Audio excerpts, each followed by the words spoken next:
Cette petite capsule vidéo va s'intéresser à la table de multiplication dans l'exercice calcul de base 2 parce qu'il renferme une certaine subtilité. On aura intérêt à savoir exactement où mettre le dollar à bon escient, donc ne pas mettre $1 devant la ligne, devant la colonne ou devant le nombre, savoir ce qu'on fait quoi en gros. Donc je m'explique.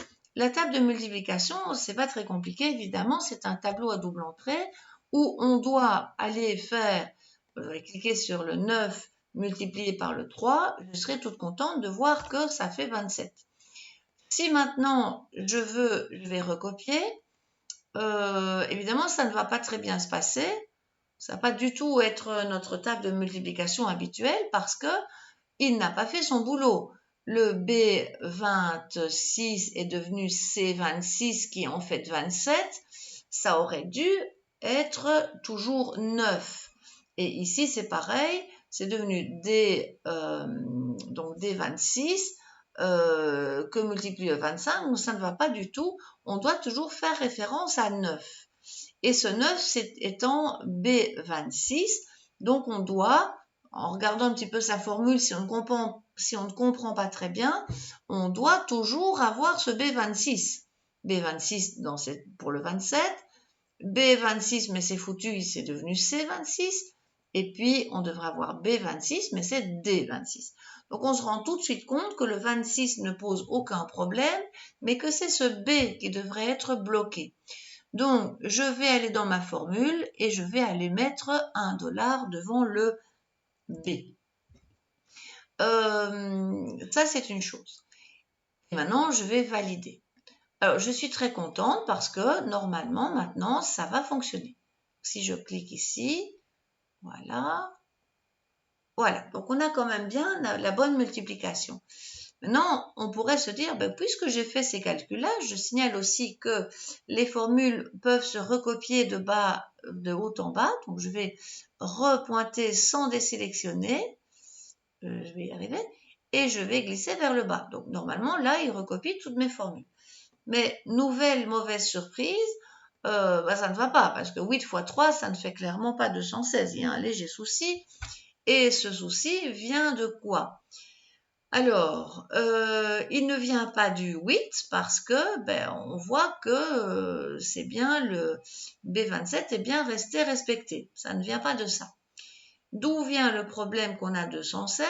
En fait, c'est parce que le B27, qui contient 8, a été multiplié à C26, qui lui contient 27. Donc il y a un problème parce qu'on n'allait pas en fait chercher, on croit que c'est 3, mais en réalité c'est 27 qui a été multiplié. Donc le C25 qui est occupé par 3 pour l'instant doit absolument rester C25 en descendant. Donc le C25 d'origine, il y a un problème parce qu'il est devenu C26. On ne doit pas s'en étonner, c'est tout à fait comme ça que le tableur fonctionne. Et bien sûr, ça devient C27. Donc, ça ne fonctionne pas. Il faut redémarrer de sa cellule de départ. Il y a un problème dans la cellule de base, dans la formule de départ. Et la formule de départ, en fait, on aura compris qu'il y a quelque chose qui se passe avec le C25 qui, cette fois-ci, quand il va se recopier vers le bas, il doit rester C25. Donc, cette fois-ci, c'est le 25 qui doit être bloqué. Et donc, on va devoir aller mettre $1 devant le 25. Je valide ou j'appuie sur Enter, peu importe, mais cette fois-ci, ma formule est parfaite. Parce que, autant parce qu'il y a $1 devant le B, la recopie se fait bien horizontalement, mais maintenant qu'il y a $1 devant le 25, la recopie va bien se faire vers le bas. Donc, quand je vais pointer vers la poignée de recopie et que je clique vers le bas, eh bien, j'ai ma table de multiplication. Ça, c'est vraiment typiquement l'explication pour laquelle, en fait, il faut comprendre pourquoi ce dollar fonctionne.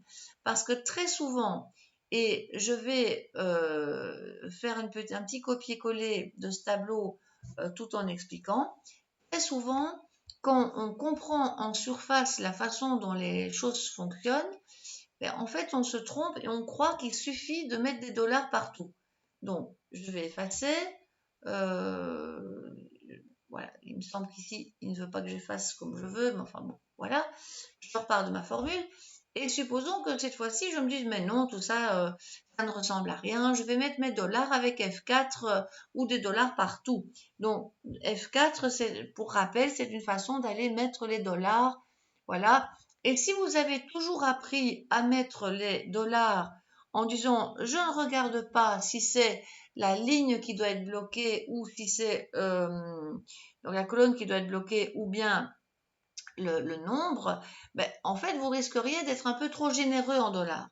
Et généreux en dollars, ben, ça signifie que ça ne va pas bien se passer.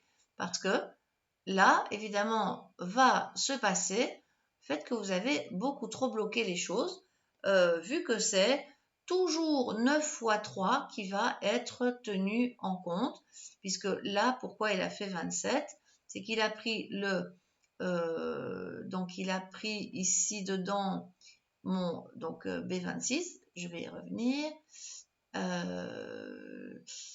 Alors là, c'était le 3. Là, oui, alors je vais refaire la formule parce que la formule ne tient pas la route, pardon. Donc ici, ça, avec la recopie, c'était pas bon. Donc supposons que je refasse la formule, mais sans faire très attention.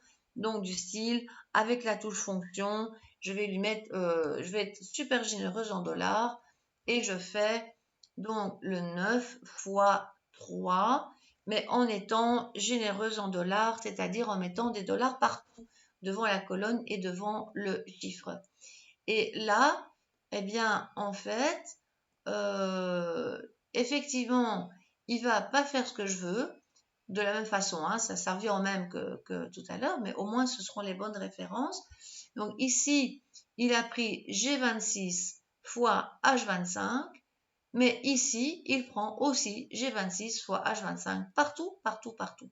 Donc, il faut comprendre pourquoi le dollar, eh bien, on doit être un petit peu radin, un petit peu chiche en dollars, être avare, si j'ose dire, ne pas jeter ses dollars par la fenêtre et mettre le dollar soit devant la lettre de la colonne, soit devant le chiffre de la ligne correspondante.